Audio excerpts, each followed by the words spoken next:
tudo bem com você? Sou Carol Veiga. Seja bem-vindo ao nosso canal. Esse canal foi feito para você, aposentado ou pensionista do INSS, que precisa estar bem informado sobre tudo o que acontece em relação aos seus benefícios e às notícias do INSS. Estamos aqui para trazer sempre notícias atualizadas e gratuitas para você. E no vídeo de hoje, falaremos sobre fim da primeira parcela do 13º salário INSS, quando começa o pagamento da segunda. E também falaremos sobre: posso pagar as contribuições atrasadas ao INSS? Mas antes de começar, não se esqueça de se inscrever em nosso canal e ativar o sininho das notificações. Somente assim você receberá informações gratuitas e atualizadas. Deixe também o seu joinha e faça seus comentários. Comente aqui embaixo de qual cidade e estado você está assistindo. Vamos lá? Fim da primeira parcela do 13º salário do INSS, quando começa o pagamento da segunda. Segurados do INSS receberam a primeira parcela do abono natalino, na terça-feira, dia 8. A Previdência Social Federal encerra os depósitos dos 50% do 13º salário dos seus aposentados e pensionistas. A segunda rodada já está com data marcada, sendo realizada ainda neste mês de junho. Acompanhe! Após semanas em debate, o governo federal finalmente aprovou a antecipação do 13º salário do INSS. A medida foi motivada mediante o atual contexto de crise econômica pelo novo coronavírus, sendo vista como uma solução alternativa para garantir a rotatividade do PIB nacional. Primeira parcela em envio.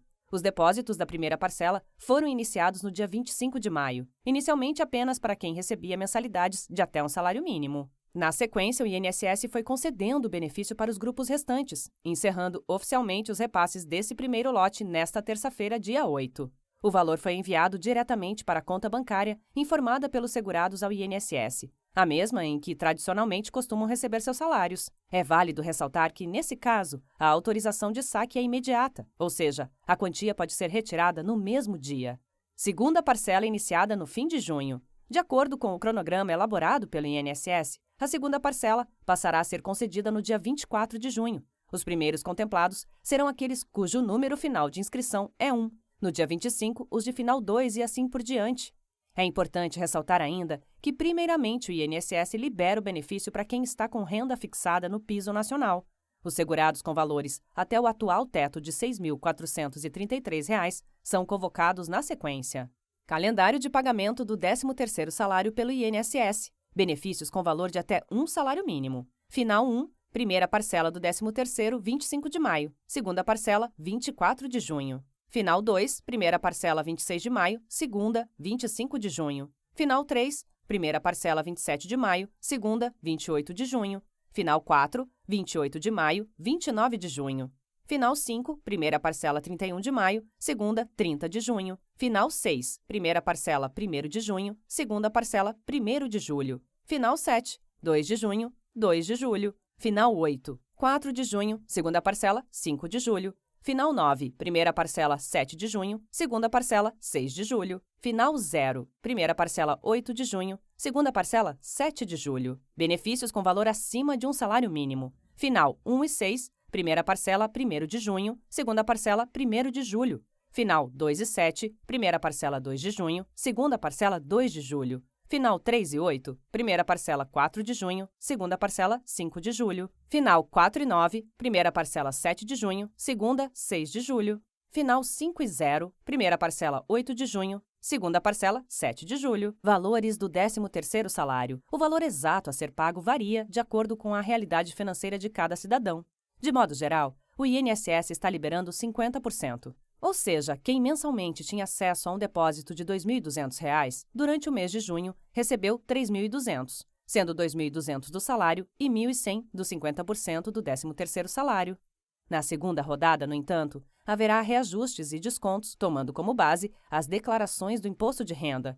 Os segurados fixados no piso nacional permanecerão com seus demais 50% intactos, mas aqueles que ultrapassaram o teto do IRPF passarão a ter descontos a depender da quantia contabilizada. Quem tem direito ao abono de Natal? Para ser um contemplado, é preciso receber um dos benefícios: aposentadoria, pensão por morte, auxílio-doença, auxílio-acidente, auxílio-reclusão, salário-maternidade. Os segurados do BPC, mesmo sendo pagos mensalmente pelo INSS, ficam de fora da folha orçamentária do 13º. Isso porque, segundo a legislação que consolida o benefício, ele só oferta 12 parcelas anuais. Decisão de antecipar o 13º salário do INSS. Uma vez em que o benefício está sendo antecipado, os segurados previdenciários devem ficar cientes de que não haverá um 14º salário em dezembro. Como mencionado, a liberação previa conter os impactos econômicos do novo coronavírus. O governo federal foi questionado sobre e já confirmou que no fim do ano não há possibilidade de repetir um 13º, como foi debatido no ano de 2020, na primeira vez em que o benefício foi antecipado. Fonte: Terra Economia. E vamos para o nosso segundo assunto. Posso pagar as contribuições atrasadas ao INSS? Muitas vezes, alguns cidadãos acabam atrasando os pagamentos de suas contribuições junto ao INSS. São vários os motivos que podem acarretar a essa situação.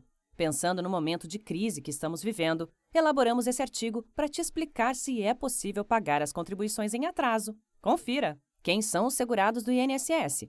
Primeiramente, existem 2 grupos de segurados, sendo eles aqueles sendo segurados obrigatórios e os segurados facultativos. O próprio nome já diz, obrigatório. Esta categoria de segurado é o cidadão que realiza atividades laborais sob o regime da CLT. Logo, é descontado do salário uma porcentagem. Já os segurados facultativos são aqueles que desejam realizar contribuições junto ao INSS para garantir o direito a alguns benefícios do Instituto Nacional do Seguro Social. Os segurados obrigatórios são empregado, trabalhador avulso, empregado doméstico, contribuinte individual. Os segurados especiais. Nesta categoria, enquadra-se a pessoa física que, individualmente ou em regime de economia familiar, ainda que com o auxílio eventual de terceiros, desenvolvam atividades como produtor rural, pescador artesanal ou a esse assemelhado, cônjuge ou companheiro, bem como filho maior de 16 anos ou a esse equiparado do segurado, de que tratam os itens acima e que, comprovadamente, tenham participação ativa nas atividades rurais do grupo familiar.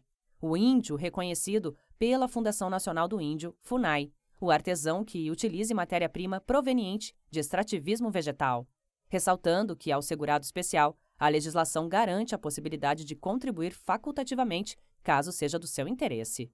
Segurados facultativos. Todas as pessoas com mais de 16 anos que não possuem renda própria, mas decidem contribuir para a Previdência Social. Podemos citar como exemplo donas de casa, síndicos de condomínios não remunerados, desempregados, presidiários não remunerados e estudantes bolsistas. Quem pode realizar contribuições em atraso? Agora que você conhece as categorias de segurados do INSS, é necessário te explicar que os empregados, trabalhadores avulsos e empregados domésticos têm suas contribuições recolhidas pela empregadora. Isso quer dizer ser responsabilidade do mesmo realizar as contribuições de seus colaboradores. Nesses casos, quando é identificada a falta da contribuição, esse recolhimento passa a ser presumido. Quem faz as cobranças é o próprio INSS, ou seja, isso ocorre para não atrapalhar ou prejudicar os trabalhadores. Já para os que se enquadram como microempreendedores individuais ou autônomos ou facultativos, por exemplo, essa situação não acontece, pois é responsabilidade dos mesmos realizar o recolhimento de suas contribuições. Nesta situação, os segurados facultativos, os contribuintes individuais e os microempreendedores individuais, MEIs, estão autorizados a contribuir em atraso junto ao INSS. Tendo em vista que estes grupos fazem o recolhimento mensal através de uma guia de recolhimento, eles podem contar com esta alternativa, porém, com as seguintes ressalvas. Segurados facultativos podem pagar até 6 meses de contribuições atrasadas. Contribuintes individuais e MEIs podem pagar até 5 anos de contribuições atrasadas, sem ter que comprovar atividade. Pode ser possível pagar mais de 5 anos de recolhimentos atrasados, mas nesse caso é necessário comprovar atividade. Fonte: Jornal Contábil. E então, o que você achou deste conteúdo? Espero que você tenha gostado. Para mais notícias como estas, não se esqueça de se inscrever em nosso canal e ativar o sininho das notificações. Assim você fica por dentro de todas as notícias que trouxermos aqui no canal. Obrigada e até logo!